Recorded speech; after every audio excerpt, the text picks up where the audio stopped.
Hi, my name is Gabe, and in this video, I'll be looking into Pulp Fiction.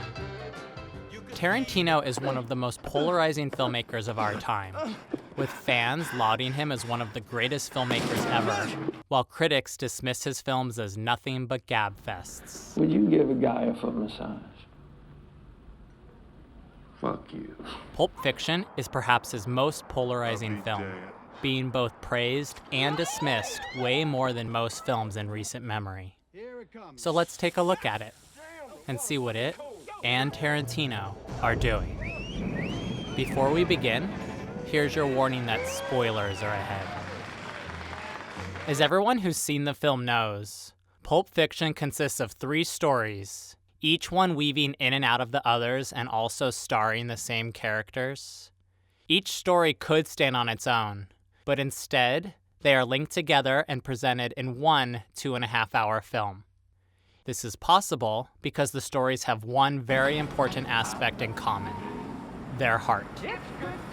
At its heart, Pulp Fiction is a film about redemption. In Vincent Vega and Marcellus Wallace's wife, Mia is redeemed by restarting her stopped heart.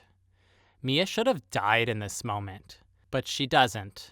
And as a response, she matures from a reckless and irresponsible girl I said, goddamn, to a mature professional adult. How you doing? Great. I never thank you for dinner. This is directly shown with her Fox Force 5 joke. Like a child, the immature Mia is too embarrassed to tell it. You told like 50 million people, and you can't tell me? I promise I won't laugh. That's what I'm afraid of, Vince. While mature Mia is willing to share it with someone who genuinely is interested. No, you won't laugh because it's not funny. But if you still want to hear it, I'll tell it.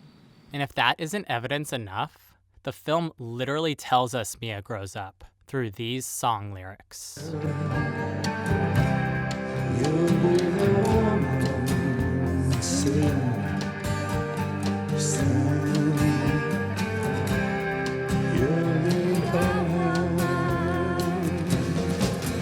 In The Gold Watch, Butch is the one who is redeemed. Like Mia, Butch should have died for doing what he did. Not just double-crossing a mob boss, but also for doing it so recklessly. I mean, not only does he go back to the apartment where he knows gangsters are looking for him, but after he gets away with this, instead of driving off, he stops by again. But despite all this, Butch is a good person, staying loyal to his family, being friendly with strangers, doing his best to control his rage and anger. No! And part of his good nature is a code of ethics that cannot be crossed, no matter who is on the receiving end. This code leads Butch to save his would-be killer, and that killer then forgiving him. Step aside, Butch. This forgiveness is Butch's redemption. You can even argue that, over the course of all 3 stories, Marcellus himself is redeemed. You can argue this through the fan theory that it is Marcellus's soul in the briefcase. His soul, which he gets back. This fan theory also explains why these kids don't deserve redemption. I mean, if Jules and Marcellus deserve it, why not them? What could they have done that was so bad? Well, if they were agents for the devil, betraying their associates and delivering souls to him, I think that would do the trick. Interestingly, the other major characters in Butch's story, Maynard and Zed, also get no chance at redemption. But in this case, the film clearly shows why they don't deserve it. The last story in Pulp Fiction, the Bonnie situation, actually contains 2 acts of redemption, the most obvious being this one. Die, you motherfucker!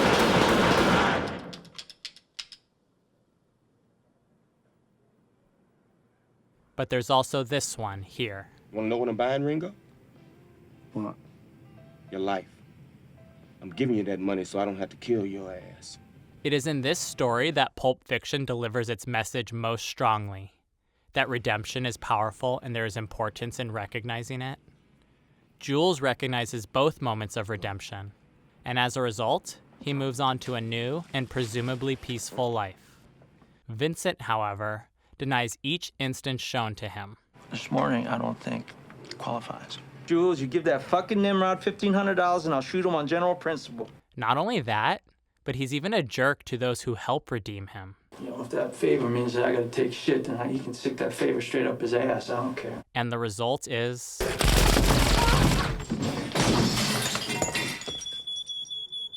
So accepting that Pulp Fiction is about redemption, the natural follow-up is, what about it? The power of redemption and redemption is important are pretty unprofound ideas. So where is the power in making these statements? For most films, the power comes from going deeper, getting specific and uncovering some deep-seated truth. Like The Social Network, which isn't simply about change. It's about how for some people, it's easier to change the world than it is to change themselves. Or Chinatown, which isn't just about corruption. Go home, Jake. I'm doing you a favor. But rather about how some corruption is so large that it cannot be punished, only rewarded. Forget it, Jake. It's Chinatown. Pulp Fiction, however, does not do this. Far as I can tell, Pulp Fiction is about redemption, but it doesn't get much deeper or more specific than that. It could have, had it, for example, explain why cold-blooded killers deserve a shot at redemption, or why Marcellus, a man with the power to redeem and maybe even is redeemed himself, why he also gets raped. Or even the little details, like why Pumpkin and Honey Bunny get to walk off with innocent people's wallets, who Jimmy and Tony Rocky Horror are, or why this lady gets shot.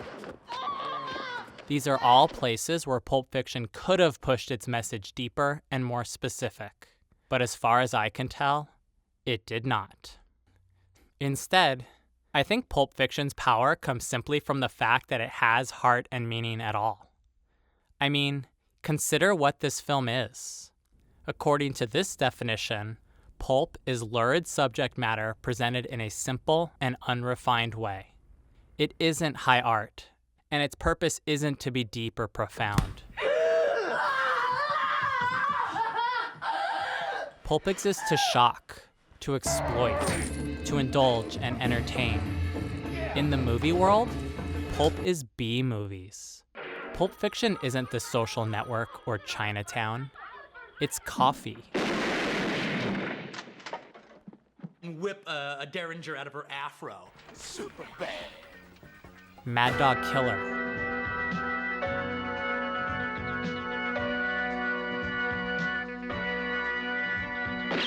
Sweetback's badass song. Blaxploitation cinema really offered something that hadn't existed before. I mean, just look at it. Blaxploitation, cheesy gangsters, surfer music, hillbilly rednecks. Well, bring out the gimp. Movies like this have no business being as powerful as Pulp Fiction is. So when it comes to the debate about Pulp Fiction being great filmmaking or a silly gab fest, And you know what they call a quarter pounder with cheese in Paris?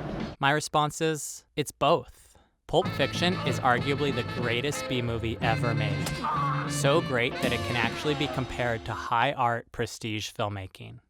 But at the end of the day, Pulp Fiction isn't a prestige picture. It's a B-movie. Pulp Fiction isn't as deep and meaningful as film can be, but it's way more powerful than B-movies should be. In the end, I think when it comes to this film, and really Tarantino's entire career, you're gonna see what you wanna see. Want to see great filmmaking? It's there. For Pulp Fiction is a B-movie that is so good it can actually be compared to prestige pictures. On the other hand, This B-movie discussion can also be seen as an excuse for the film not being deeper than it is. What you sound like? Sound like a sensible fucking man, that's what I sound like. Duck. For me personally, I think Pulp Fiction having as much power as it does is amazing. Yeah, it's not as deep as other films, but it wasn't meant to be. To me, a B movie like Pulp Fiction being powerful enough to even be compared to prestige filmmaking, that's a pretty amazing movie.